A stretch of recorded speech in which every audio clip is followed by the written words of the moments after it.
Good morning mga kasimpleng. So, ito yung kasunod na vlog. No? Sabi ko nga sa inyo, mag-upgrade tayo ng headlight. So, kailangan na natin talaga kasi nagpunta tayo sa ano nga ba yun? Pagbilao ay dun sa wave ng Quezon na yun ay talagang kawawa talaga si Poti. Talagang lagi siyang lumagabag kasi hindi natin nakikita yung mga pangit na mga kalsada dahil sa sobrang dilim ng kalye sa Pagbilao. So, kailangan talaga natin yung mga nauuso na ngayon na headlights, no? So nakita natin yung GT. No, ang maganda, malapit lang siya, Kabuyaw lang siya, so Kalamba kami. So ang maganda sa kanila, free home service na sila. So may ino-offer sila na mas malakas, mas maganda yung performance kaysa dun sa isa pang sikat ngayon na competitor nila, hindi ko na papangalanan.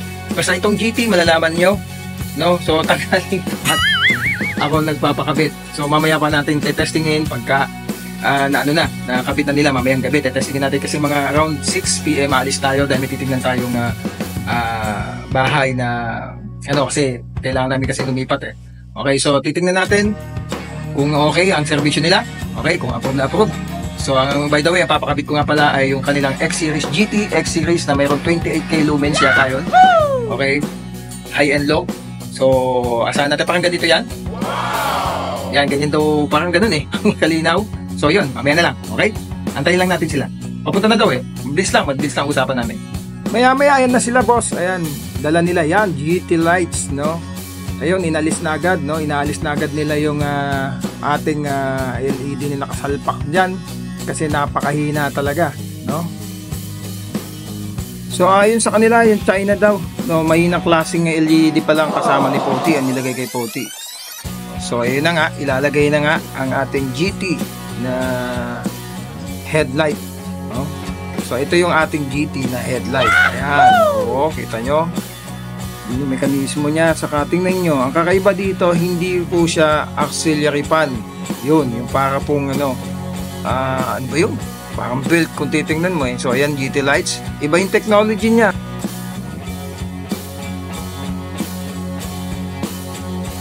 Yung dati so, ito yung kakapagod. Ano yan? Ganyan talaga siya? Ito po yung parang ganito po. Para pag uminit po. Ayan na yung bahala. Hindi na siya pan. Opo. So, magkaiba pala. Ito pan, ito. Anong tawag dyan? Naman tawag dyan? Copper. Ayos Hindi na pan, no? Yun pala yung bagong technology. Iba. Kasi na yung nakikita ko sa competitor nyo, ganito parang ganyan lang. Ito iba, no? Anong gumawa niya? Anong bansa yan? Ano po natin, ang materialis po natin, USA. USA. Assemble po. USA pala, materialis, no? Taiwan po ba? Taiwan. USA po yung mga products natin, pero yung mga ano po. Okay. So, yun. So, USA technology pala siya, no? Yun ang maganda dyan, no? At ang maganda nga ay hindi na siya auxiliary fan na pwedeng masira katagalan. So malinaw na mas tatagal to kumpara dun sa competitive nila, no? Mga competitor nilang ilaw. So dito na kayo kung gusto niyo naman ng quality din, mas lamang to dun sa iba, no? So ayan, tinanggal na din. Bisa. Okay na tuloy.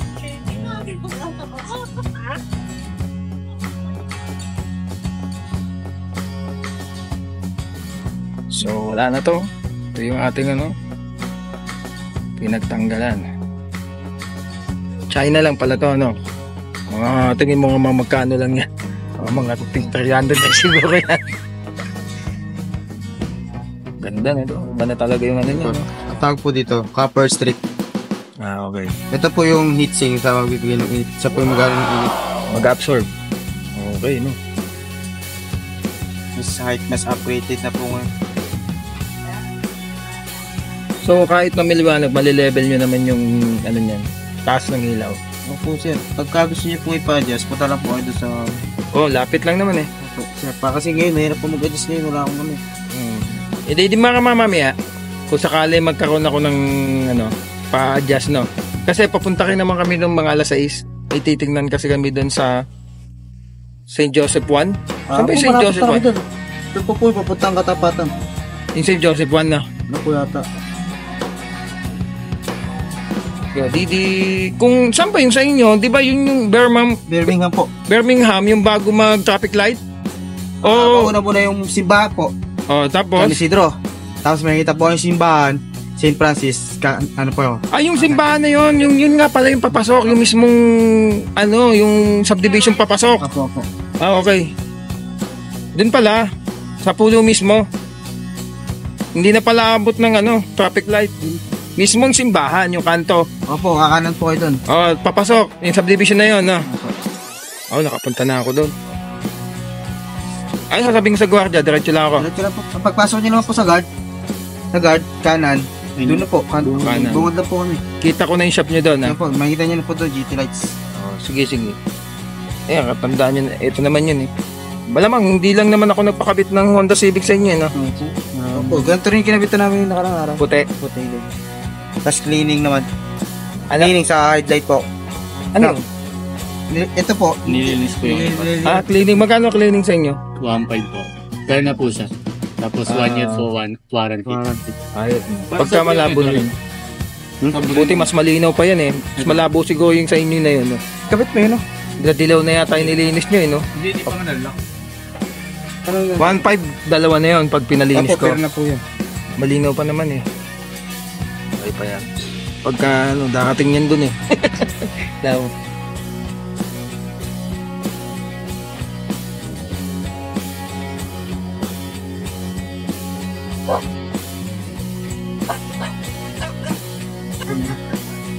Ilan years? Ano bang warranty? 2 years po. 2 years, ah.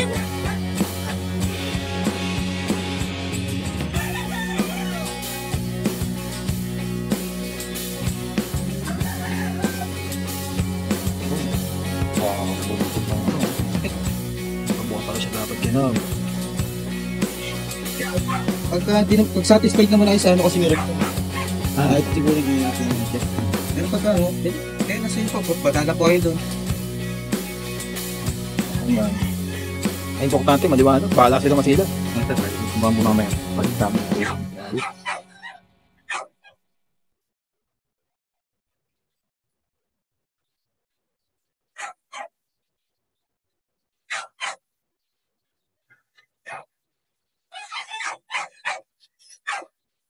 Okay mo yan.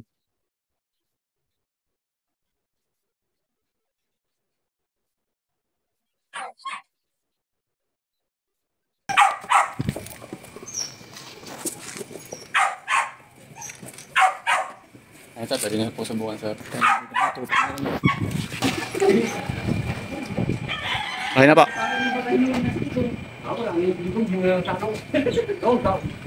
Bumbansa.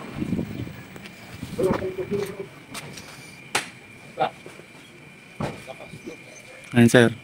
Ito yung pala, no? Opo. Pagka nag-high siya, Mas mataas po. Mas malakas po. paano nakain? Ay, nakain na po yung kanina, sir. Ito yung low. Opo.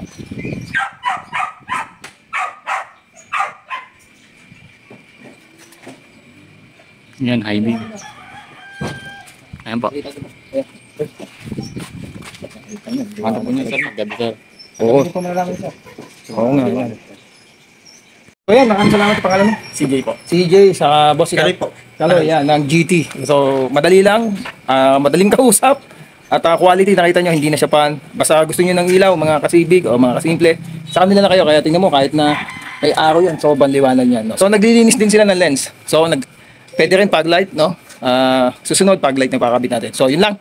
Ito ang GT, no? GT Lights. GT lights, no? Yun lang yan sa may pulo, no? Yes po. Doon sa simbahan mismo ng Catholic doon, yung papasok yung subdivision na yun, doon lang. O kaya kahit hindi na, pupunta na lang kayo sa bahay ninyo. Okay? Home service. Home service, nag-home service sila. Galing. Satisfied. So yun, solid na si Pote. Mamaya malalaman natin. Mamayang gabi, papailawin natin. Okay? So yun, nasa biyahe tayo.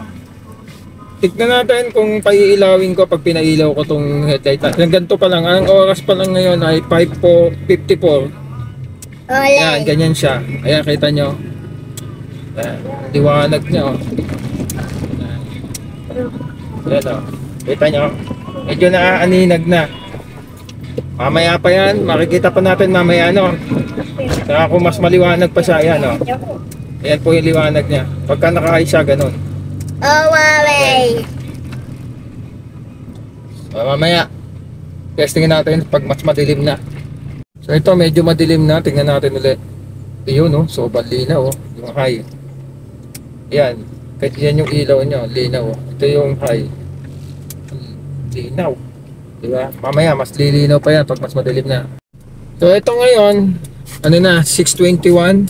Tingnan natin, pagka binuksan natin yung low beam. Ayan, ganun siya. Pagka high, ayan. Ayan, liwanag, oh. O, kita nyo? Low, high. So, maliwanag pa yan, ha? 621 lang. Pag madilim na madilim, sigurado mas maliwanag yan. Yan. Low, high. Yan, oh. So, yan. Ang oras ay 6:30 na. O, kita nyo sa labas. Madilim-dilim na. So, pakita ko. Tingnan natin ang ano. Ayan, makikita nyo may e-bike ba yan? O, e-bike. So, tingnan natin. Yun. O, linaw, mi, oh. Tingnan mo. Yan, kitang-kita ko. O, high. Ano yan? High. Ito yung low. O, ito yung low niya. Ito yung high. Ito yung low. Ayan, kitang-kita, oh. Ang linaw po. Ang layo din sa dati nating ilaw. Kitang-kita ko na kung may tatamaan tayo na lubak. Ito yung high, oh. Lawak, oh. Ayan, oh. 28K lumens yan, oh. Ganda po. GT. Ayan, oh. Satisfy, oh. Ayan, oh. Medyo maliwaliwanag pa yung ano, hindi pa ganun kadilim, pero napakaano niya. Ito yung, ayan. Ito po yung high. Ayan. Ito yung low. Low beam niya. Tapos, ayun, kita-kita yung aso. I-high natin. Yun, oh, lawak, oh. Ang lawak ng sakop niya. Ayan, naka-high po, oh. Ayan. So, yan. Medyo confident na ako mag-drive nito kahit sa gabi. Malayo-layo, no? So, yun. Satisfy customer tayo sa GT. Lights, no? So, dun lang yan sa pulo, no? So, lalabas tayo. Tingnan natin. Okay.